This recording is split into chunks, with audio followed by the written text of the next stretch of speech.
Assalamualaikum warahmatullahi wabarakatuh. Sahabat, jumpa lagi kita di channel YouTube Sahabat Sejati. Kali ini kita akan berbincang-bincang ringan tentang sejarah seni rupa Timur dan sejarah seni rupa Barat.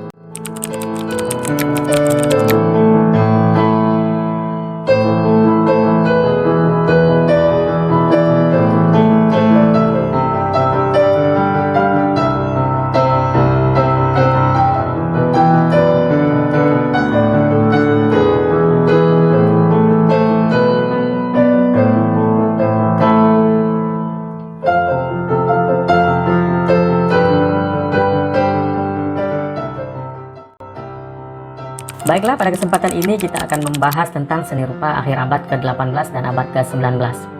Di akhir abad ke-18 merupakan awal zaman modern yang ditandai dengan pendekatan yang lebih rasional dan ilmiah terhadap masalah-masalah sosial, ekonomi, dan politik. Periode itu disebut abad pencerahan dan revolusi industri serta abad revolusi Amerika dan Prancis. Dalam dunia dalam seni rupa, pemikiran-pemikiran pada waktu itu diekspresikan oleh para senimannya dalam aliran yang disebut dengan neoklasikisme dan romantikisme, serta realisme pada abad ke-19. Falsafah seni untuk seni selanjutnya membuka jalan bagi aliran impresionisme dan post-impresionisme. Sekarang kita akan melihat neoklasikisme. Sikap rasional dan ilmiah menjadi inspirasi bagi perkembangannya di aliran neoklasikisme ini, tentunya dalam dunia kesenirupan. Penggalian arkeologi di kota Pompei dan Herculaneum pada abad ke-18 mendorong munculnya minat terhadap nilai-nilai klasik masa lalu. Para seniman mendapat informasi baru tentang desain dan ornamentasi klasik. Minat terhadap negara Romawi kuno memunculkan kembali pemikiran tentang sistem pemerintahan republik yang dipandang sesuai dengan pemikiran politik pada waktu itu, yaitu masa revolusi Prancis. Kemudian, kita lanjut tentang mengenai klasifikasi. Mengenai klasifikasi aliran neoklasikisme dalam sejarah seni rupa, terdapat perbedaan pendapat di antara para ahli tentang aliran ini. Kadang-kadang aliran neoklasikisme dianggap sebagai bagian dari aliran romantikisme. Namun, pada dasarnya terdapat perbedaan di antara kedua aliran tersebut. Sekarang kita akan melihat di kawasan Prancis tentang aliran neoklasikisme. Aliran neoklasikisme di Prancis. Kita lihat di Prancis, aliran neoklasikisme sangat berbeda dengan gaya rokoko sebelumnya. Jadi sebelum neoklasikisme ini ada aliran yang disebut dengan rokoko. Pada aliran neoklasikisme, kontur bentuk dipertegas dengan garis. Ini sangat berlawanan dengan aliran rokoko. Sedangkan pada gaya rokoko disembunyikan dalam goresan kuas. Tema yang diangkat juga lebih serius dengan memusatkan pada mitologi klasik dan tema-tema kesejarahan. Pendekatan rasional memunculkan kembali pandangan estetika Poussin dan menolak pandangan sensualitas Rubens. Kita lihat seniman yang ada pada neoklasikisme di Prancis. Ada dua orang seniman yang sangat berpengaruh dengan alirannya pada masa itu di kawasan Prancis dengan aliran neoklasikismenya yang sangat kental.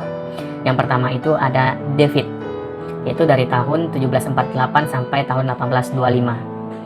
Nama panjangannya Jacques Louis David. David merupakan pelopor aliran neoklasikisme di Prancis pada akhir abad ke-18. Sahabat sejati, silakan menandai bagian-bagian yang bagian-bagian yang urgent seperti abad-abad untuk bisa memahami perkembangan seni rupa tersebut di abadnya. Kemudian ditandai juga seniman-senimannya di abad-abad tersebut. Seperti di sini David itu neoklasikisme di Prancis, dia pada akhir abad ke-18. Ini sangat penting sekali untuk sahabat sejati pelajari dan menentukan rentangan-rentangan abad dengan perkembangan-perkembangan seniman dan perkembangan-perkembangan zaman, kemudian di kawasan mana aliran tersebut berkembang. Kemudian kita kembali lagi ke David. Ia bekerja pada masa Louis ke-16. Namun, karya-karyanya mencerminkan pandangan tentang republikanisme. Ketika terjadi revolusi Prancis, David berperan aktif sekaligus dalam seni rupa dan politik. Jadi di kawasan tersebut, ketika revolusi Prancis terjadi, David aktif di dunia perpolitikan dan dia tidak melepaskan dunia kesenirupaannya. setelah Napoleon mengubah pemerintahan republik menjadi kerajaan. Jadi sebelumnya Napoleon ini pemerintahannya republik, kemudian dirubah menjadi kerajaan. David bekerja pada Napoleon dan mengembangkan gaya neoklasik. Jadi David ini ketika bekerja dengan Napoleon, dia mengembangkan gaya neoklasik. Setelah Napoleon dikalahkan dan terjadi restorasi monarki di Prancis, David hidup dalam pengasingan di Brussels. Jadi harus dikasih juga catatan kecil di sini, pengasingan David itu di Brussels. Ini sangat urgent juga untuk diingat untuk sahabat sejati semuanya. Kemudian kita lihat karya-karya David yang sangat fenomenal di zamannya. Salah satu karya David yang terkenal yang berjudul dengan Oath of Heresy, yaitu pada tahun 1774. Meskipun dikerjakan untuk Louis ke-16, karya ini telah mengantisipasi pemikiran-pemikiran republikanisme. Lukisan ini berisi cerita tentang 3 pemuda bersaudara yang akan berangkat berperang demi kerajaan Romawi. Jadi konsep dari lukisan yang dibuat oleh David ini lebih ke penyerahan diri terhadap kerajaan, lebih kepada istilahnya ya, kayak membela kerajaan, mendukung sepenuhnya tentang kerajaan, kurang lebih seperti itu. Jadi di lukisan ini ada 3 pemuda, itu pemuda tersebut bersaudara yang akan berangkat berperang. Jadi dia membela kerajaannya, mendukung kerajaannya, melawan penjajah demi kerajaannya. Dia berangkat berperang demi kerajaan Romawi. Itu konsepnya. Ini harus diperhatikan juga untuk sahabat sejati. Ini poin-poin penting yang menjadi keywords untuk dapat menjawab mungkin ada soal-soal penting ketika menghadapi ujian tengah semester ataupun ujian akhir semester nantinya. Oke, kita lanjut. Di sini di lukisan ini tampak 3 orang saudara tersebut mengangkat sumpah dengan pedang yang dipegang oleh ayahnya. Ini dapat kita lihat di gambar ini. Bisa sahabat sejati lihat seperti apa 3 orang pemuda yang mengangkat sumpah dengan pedang yang dipegang oleh ayahnya. Mereka berjanji untuk mengabdikan diri pada nilai-nilai luhur dan kaidah-kaidah moral. Itu dia konsepnya. Mengabdikan diri ya, seperti itu tadi yang ingin saya sampaikan. Mengabdikan diri terhadap kerajaannya. Oke. Kemudian kita lihat tema dari lukisan neoklasisme ini yang dibuat oleh David ini, bahwa pikiran lebih utama daripada perasaan. Itu ungkapannya. Lebih utama pikiran daripada perasaan. Lukisan dalam beberapa hal bertentangan dengan gaya rokoko. Jadi lukisan ini ada beberapa halnya itu yang bertentangan dengan gaya rokoko. Warnanya kusam, ini dapat kita lihat juga dari lukisan ini, diungkapkan bahwasannya warnanya kusam, figur-figur statis, jadi figur-figurnya kaku, ya bisa kita lihat di sini ada figur-figurnya kaku, kemudian lebih seperti patung. Dan perspektif dirancang secara rasional, jadi perspektifnya dirancang secara rasional dengan konsep-konsepnya. Ini dapat kita perhatikan dari gambar yang ada di sini.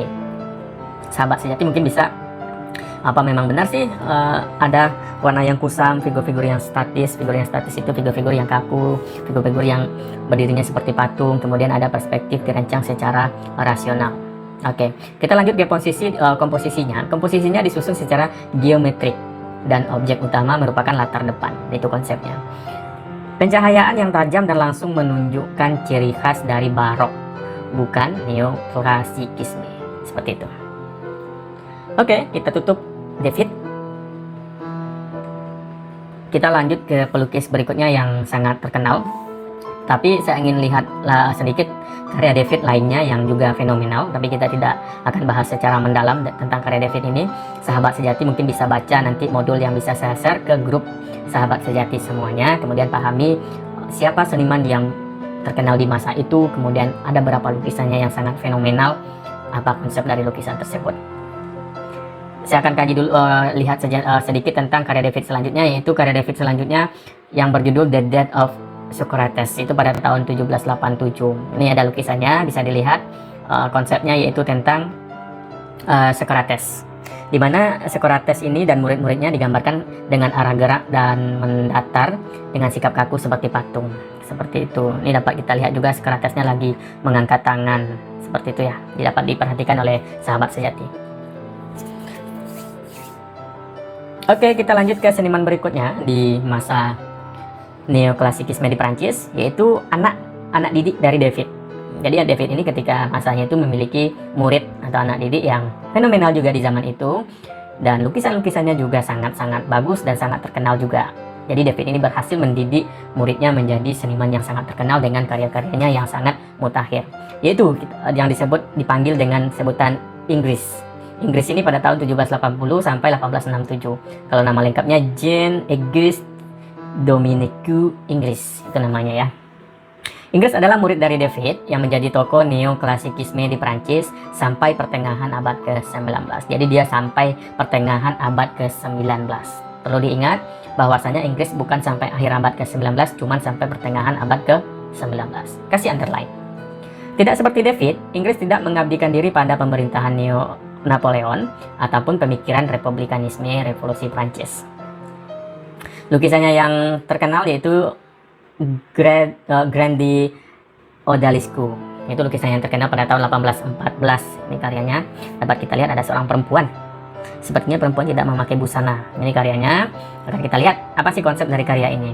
Oke, kita lihat dulu karya yang dibuat oleh Inggris ini. Prinsip seni lukis Inggris lebih tegas daripada David. Itu perbedaannya antara murid dan guru itu. Inggris ini lebih tegas bahwa garis kontur merupakan unsur utama dalam seni lukis. Itu katanya. Dia mengatakan bahwa garis kontur merupakan unsur utama dalam seni lukis. Meskipun memiliki kepekaan yang mendalam terhadap unsur warna, Inggris menentang tradisi seni lukis Rubens yang menggunakan warna secara emotif. Inggris mengingatkan kembali pertentangan antara ajaran seni lukis Poussin yang menggunakan pendekatan intelektual dan seni lukis Rubens yang menggunakan pendekatan emosional. Oke, ini karya Inggris tadi, seorang perempuan. Dapat kita lihat juga di sini konsep lukisan ini mengambil tema dari Timur Dekat. Jadi Timur Dekat itu, jadi kita sahabat sejati bisa searching apa Timur Dekat itu negaranya mana saja, daerah mana Timur Dekat itu. Dia mengatakan ketika menggambar wanita ini, dia mengatakan lukisan ini adalah seorang wanita simpanan raja. Jadi wanita yang ada di dalam lukisan ini adalah simpanan raja, tetapi menggunakan gaya neoklasik. Di lukisan ini menggunakan gaya neoklasik. Seperti karya David pada umumnya, lukisan ini memiliki tekstur permukaan yang halus dan penggambaran figur yang kaku. Nggak jauh lepas dari ajaran gurunya, nggak jauh lepas dari konsep gurunya. Memang seperti kata pepatah, buah nggak akan jatuh dari batangnya atau dari pohonnya. Begitu juga dengan konsep yang ada di sini, bahwasanya Inggris tidak terlalu jauh perbedaan dengan David. Berbeda dengan David, tapi ada perbedaan juga dengan David. Inggris menggunakan bentuk figur yang dipanjangkan. Jadi figur-figur yang dibuat itu lebih dipanjangkan oleh si Inggris ini dan diabstraksikan seperti dalam lukisan Meneris. Jadi ada lukisannya Meneris, sahabat mungkin bisa lihat di internet seperti apa sih lukisan Meneris itu. Lukisan Meneris ini pada abad ke-16. Kemudian objek wanita itu tampak menonjol ke depan, memberikan kesan seperti relief. Seperti itu konsep dari lukisan Meneris ini. Oke. Kita masuk ke konsep berikutnya, yaitu neoklasikisme di luar Prancis. Kita tutup dulu neoklasikisme di Prancis. Sekarang kita masuk ke konsep neoklasikisme di luar Prancis. Tapi sahabat sejati, sampai di sini dulu untuk pembahasan kita kali ini, bincang-bincang kita kali ini. Kita akan bertemu lagi di konsep neoklasikisme di luar Prancis pada video berikutnya. Untuk sahabat sejati semuanya, silakan dipelajari dari konsep neoklasisme di Prancis ini. Kemudian akan ada nanti pertanyaan-pertanyaan dari saya kepada sahabat sejati itu untuk menjawab konsep-konsep penting yang ada di neoklasisme di Prancis. Oke, terima kasih. Kita jumpa lagi di neoklasisme di luar Prancis pada pertemuan berikutnya. Assalamualaikum warahmatullahi wabarakatuh.